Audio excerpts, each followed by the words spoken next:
जय श्रीनाथ. रामकृष्ण हरी.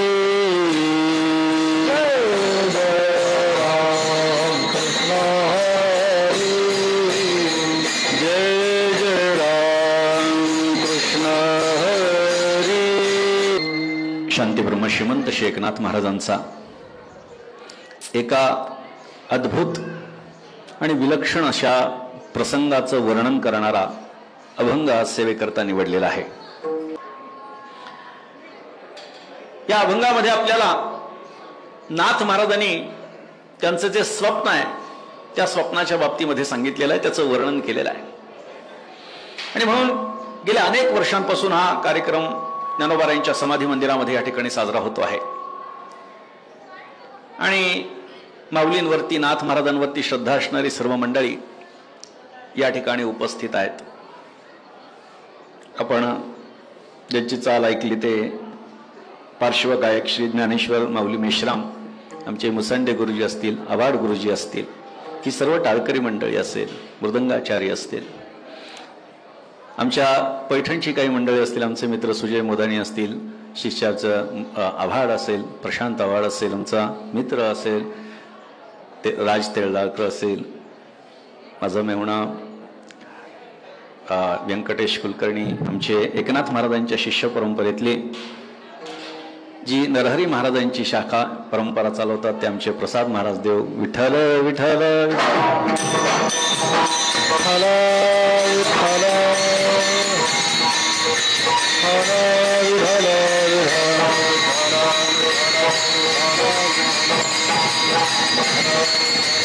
बघा काय योग आहे.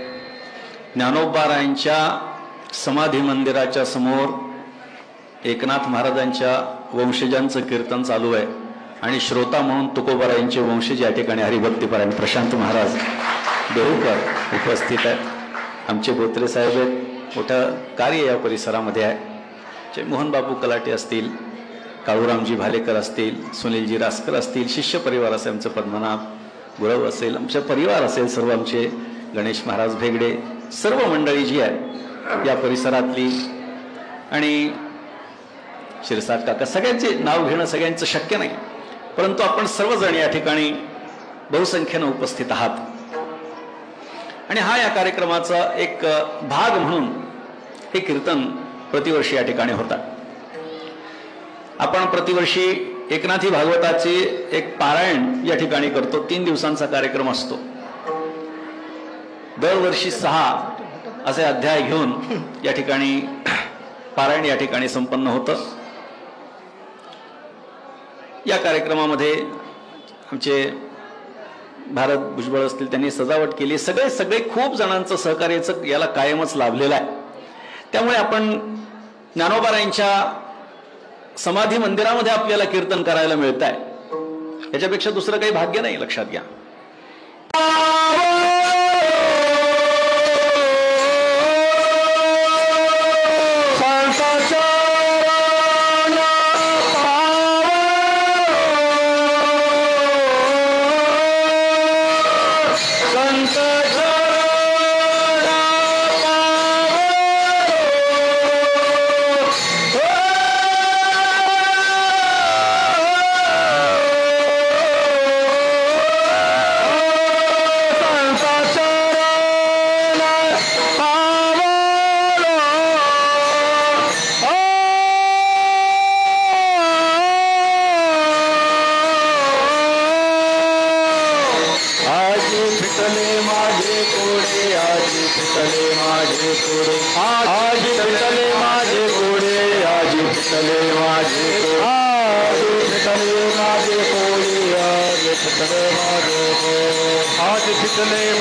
कीर्तनाचा ठसा झालो सन्मुख तो कैसा संत चरण पावलो आजी फिटले माझे कोडे. कुठल्याही कीर्तनकाराला ज्ञानोबारायांच्या समोर किंवा कुठल्याही संतांच्या समोर जेव्हा कीर्तनाची सेवा करण्याची सुसंधी प्राप्त होते तेव्हा त्याची भावना याच्यापेक्षा वेगळी नसते. हीच भावना प्रत्येक कीर्तनकाराची असावी की ज्ञानोबारायांच्या दरबारात, नाथ महाराजांच्या दरबारात, तुकोबारायांच्या, नामदेवरायांच्या दरबारामध्ये आम्हाला कीर्तन करायला मिळते, यापेक्षा दुसरी कुठली भावना नसावी. आणि त्यामुळे आज माझ्या वाट्याला ही कीर्तन सेवा आलेली आहे. आमच्या शांतीब्रह्म श्री एकनाथ महाराज मिशनच्या माध्यमातून हा कार्यक्रम चालतोय. ज्ञानोबारायांच्या या समाधीचं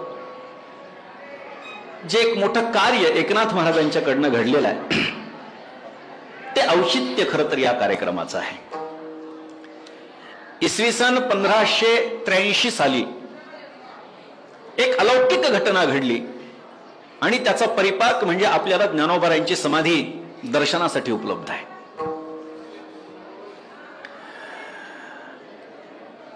नाथ महाराजांना स्वप्न पडलं आणि आळंदी ही पुनर्स्थापित झाली.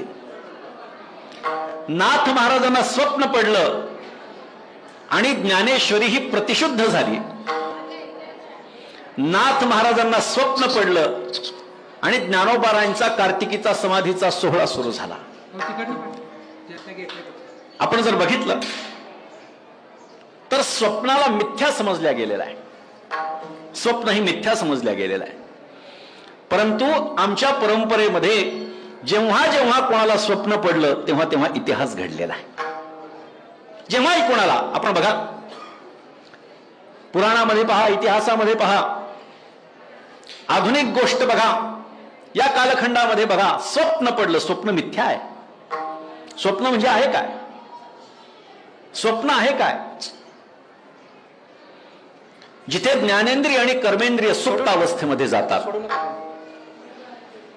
जेव्हा आत्माधिष्ठित चैतन्य हे अर्धनिद्रित अवस्थेमध्ये असतं,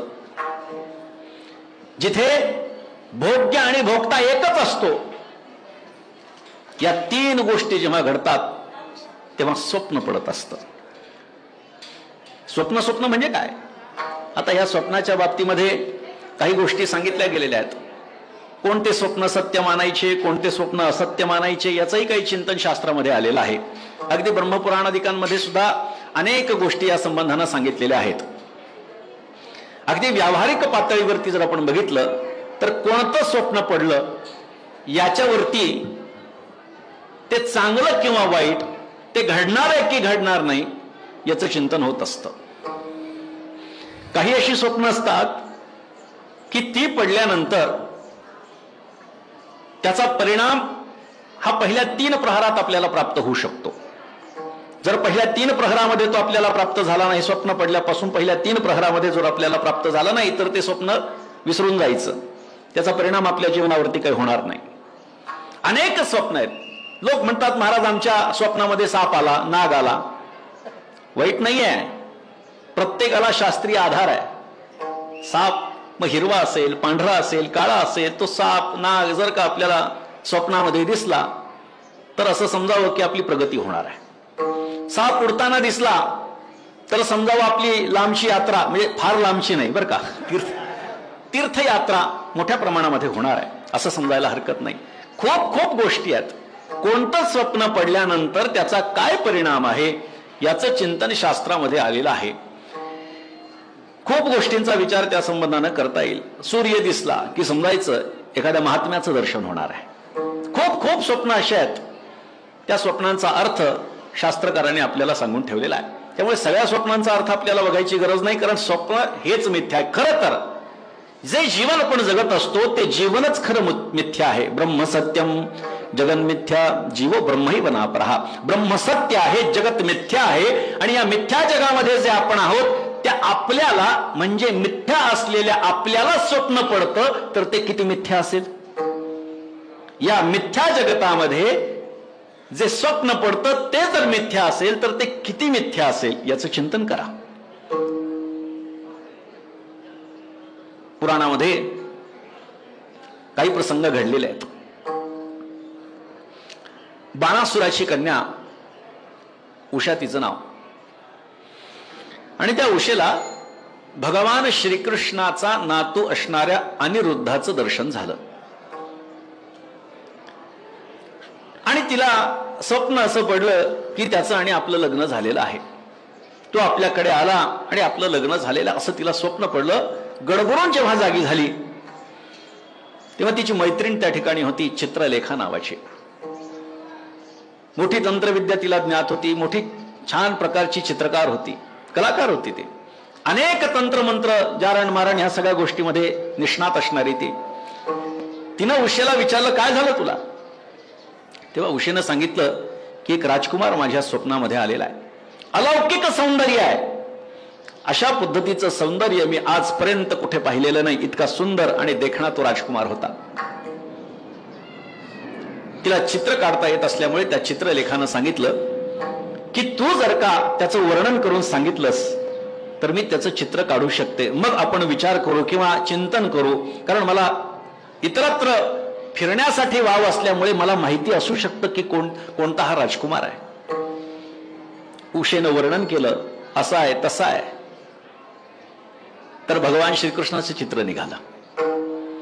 तिने सांगितलं असा नाही, थोडा अजून वेगळा आहे. फार जवळ आलीस तू, परंतु थोडा अजून वेगळा आहे, थोडा वेगळा. आता भगवान श्रीकृष्णाच्या पुत्राचं म्हणजे प्रद्युम्नाचं चित्र आलं. तिनं सांगितलं हा आता पहिल्यापेक्षा तू अजून जवळ आलीस. त्या चित्राच्या जो राजकुमार मला स्वप्नामध्ये दिसला त्याच्यापेक्षा तू जवळ आलीस.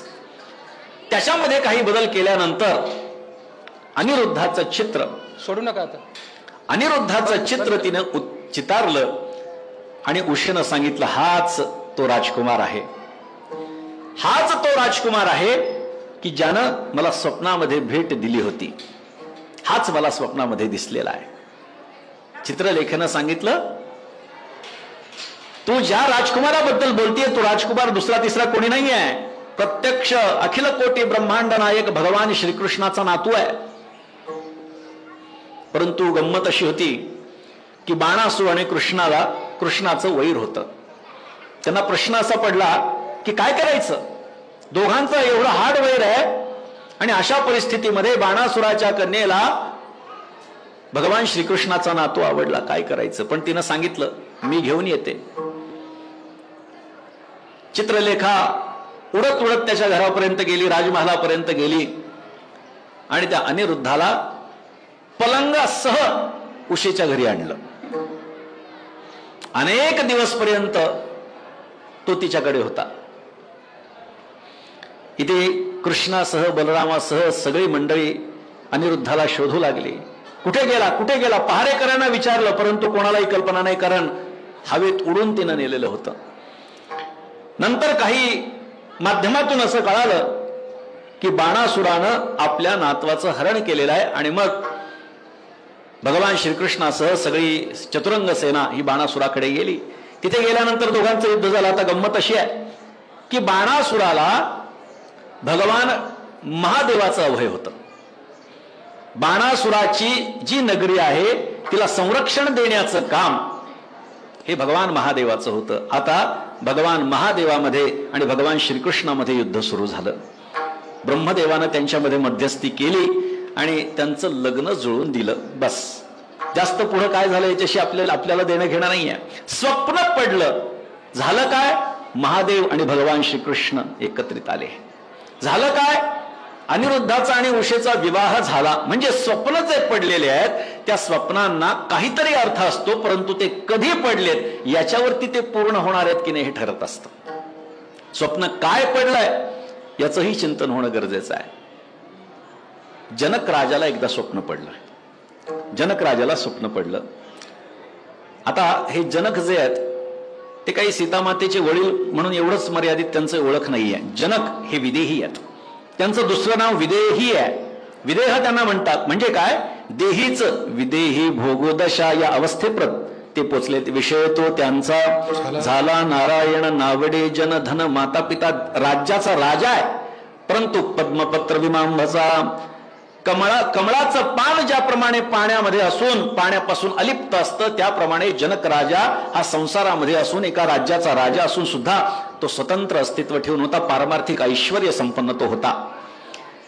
हे असे अनेक जनक होऊन गेलेले आहेत. त्यापैकी एका जनकाची ही कथा आहे. मोठा ऐश्वर्य, भरपूर गाद्या टाकलेल्या, गाद्या गिरद्या त्याच्यावरती झोपलेला, आणि झोपलेल्या त्या जनकाला स्वप्न पडलं की कोणीतरी एक आक्रमक दुसरा राजा आला, आपल्या राज्यावरती आक्रमण केलं, आपण हरलो आणि आपण भिकारी बनलो, आपल्याला राज्यातून हाकलून देण्यात आलेला आहे. दारोदार भटकू लागला. हे सगळं स्वप्न त्याचं. दारोदार भटकू लागला, लोकांकडे भीक मागू लागला, मला काहीतरी खायला द्या, मला काहीतरी खायला द्या. परंतु ज्या राजानं त्याला हरवलं होतं, त्या राजानं असं आव्हान सर्वांना केलं होतं, असं सांगितलं होतं, असा आदेश दिला होता की जो जनकाला मदत करेल त्याचं मुंडकं छाटल्या जाईल. त्यामुळे कोणीही त्यांना मदत करायला तयार नाही. जनक राजा हतबल झाला. फिरत फिरत फिरत फिरत नगराच्या सीमेपर्यंत गेला, परंतु त्याला कोणी मदत केली नाही. त्याला भूक लागलेली. कोणीतरी त्याला सांगितलं की या राज्याच्या सीमेच्या पलीकडे एका ठिकाणी अन्नसत्र सुरू असतं, त्या ठिकाणी जा, लवकर जा, ती बंद होण्याची वेळ आलेली आहे. त्या ठिकाणी जेव्हा जनक राजा गेला तेव्हा तिथला जो काम करणारा माणूस आहे तो भांडे कुंडे सगळे स्वच्छ करून दार लावूनच निघणार होता. तितक्यात जनक राजा तिथपर्यंत पोहोचला.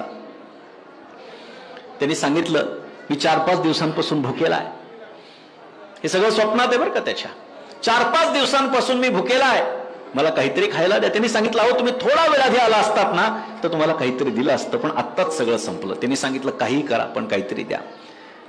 खूप आग्रह केल्यानंतर तो भांडारी त्या ठिकाणी आतमध्ये गेला आणि त्यांनी सांगितलं, हे बघा म्हटले, हे आता या भांड्यामध्ये करपलेला एवढा भात आहे म्हटले, याच्याशिवाय दुसरं काय. त्यांनी सांगितलं, चालेल, तो करपलेला भात असला तरी चालेल, पण मला द्या. तो खरडून खरडून खरडून बाहेर घेऊन आला आणि बाहेर आणल्याच्या नंतर हात असा पुढे केला. हातामध्ये त्यांनी जो काही थोडा बहुत भात आहे तो भात त्याच्या हातावरती दिला आणि तो खाणार एवढ्यात एका पक्षानं अंगावरती झडप दिली आणि तो भात खाली पडला आणि चिखलामध्ये मळून गेला. असं झाल्याच्या नंतर जनक राजाला हे स्वप्न पडलं आणि दचकून जागा झाला. दचकून जागा झाल्यानंतर आजूबाजूची जे सगळे त्याचे पहारेकरी होते ते जवळ आले आणि विचारलं, महाराज काय झालं आपल्याला. जनक म्हटला, हे खरं का ते खरं. लोकांना कळालं नाही. हे खरं का ते खरं. कोणी काहीही प्रश्न विचारला, जनक म्हणू लागला, हे खरं का ते खरं. राजेसाहेब तुम्हाला काय झालं, हे खरं का ते खरं. तुम्ही झोपेत आहात का, हे खरं का ते खरं. काहीही बोललं तरी एकच उत्तर, हे खरं का ते खरं. कळे ना. त्याच्या राण्या सगळ्या जमा झाल्या, सगळे मंत्री जमा झाले, वैद्यांना बोलवलं, औषध देण्याचा प्रयत्न केला. वैद्यांनी बघितलं नाडी आणि नाडी तपासून सांगितलं, म्हणले काही झालेलं तर वाटत नाही. नाही का पूर्वीच्या काळामध्ये वैद्य असे नाडी तपासायचे आणि नाडी तपासून सांगायचे की काय झालं. आत्ताच्या डॉक्टरांना आपणच सगळं सांगावं लागतं, काय झालं, असं झालं, तसं झालं, आणि मग ते असं काही लिहून देतात की फक्त मेडिकलवाल्याला कळतं. बघितलं, काही झालेलं नाही. काय झालं राजेसाहेब, हे खरं का ते खरं. आता काय करावं प्रश्न पडला. भरपूर गर्दी झाली. प्रत्येक जण स्वतःच्या पद्धतीनं समजावून सांगण्याचा, समजावून घेण्याचा प्रयत्न केला, पण कळेना. अष्टवक्र ऋषी त्या ठिकाणी आले आणि आल्याच्या नंतर त्यांनी राजाची ती अवस्था बघितली आणि सांगितलं, सगळेजण बाहेर जा. सगळेजण बाहेर गेले आणि राजाला विचारलं, जनका काय झालंय. जनकानं तेच उत्तर दिलं, हे खरं का ते खरं. अष्टवक्र ऋषींनी अंतर्ज्ञानानं जाणलं की याला काय स्वप्न पडलं होतं आणि त्यांनी सांगितलं, हेही खरं नाही तेही खरं नाही.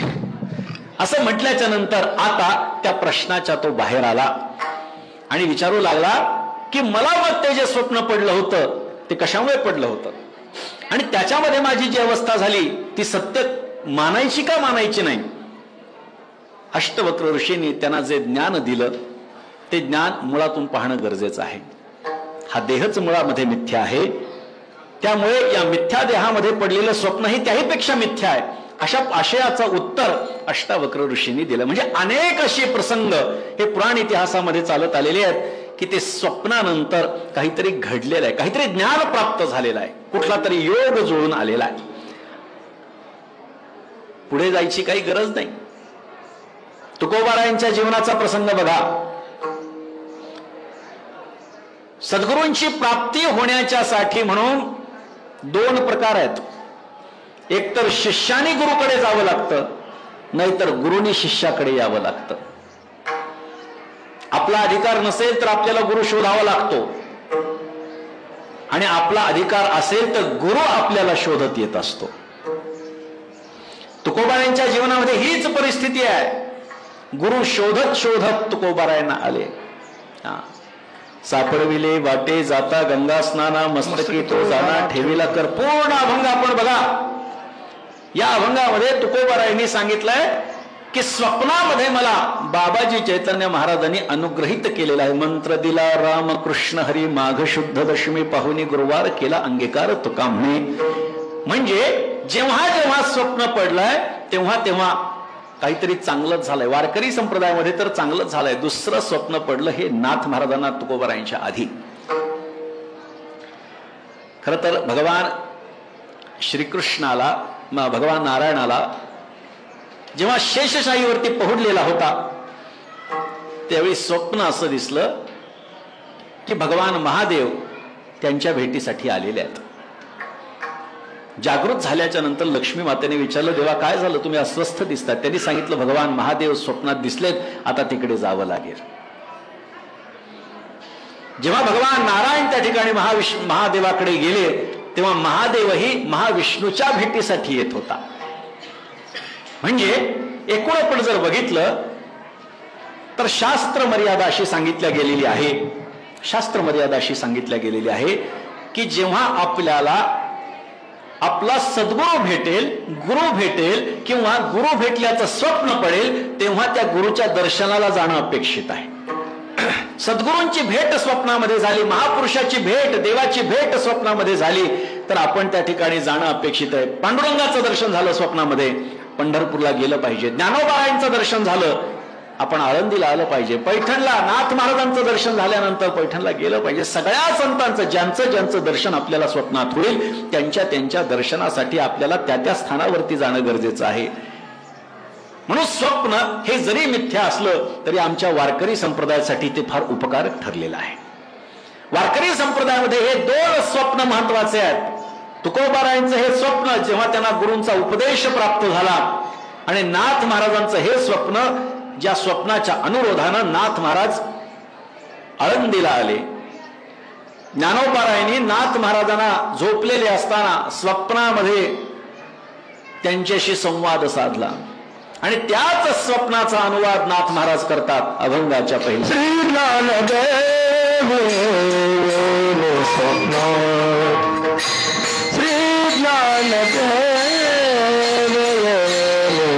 स्वप्नात, ज्ञानदेव स्वप्नात, श्री ज्ञानदेव स्वप्नात, श्री ज्ञानदेव स्वप्नात, श्री ज्ञानदेव स्वप्नात, श्री ज्ञानदेव स्वप्नात, श्री ज्ञानदेव स्वप्नात. सावतल माता मग लागे, सावतल माता, सावतल माता मग लागे, सावतल माता मग लागे, दिवते जपूर गणाचा पुतळा, दिवते जपूर मदनाचा पुतळा. सांगितली मात मजा लागे, सांगितली मात मजा लागे,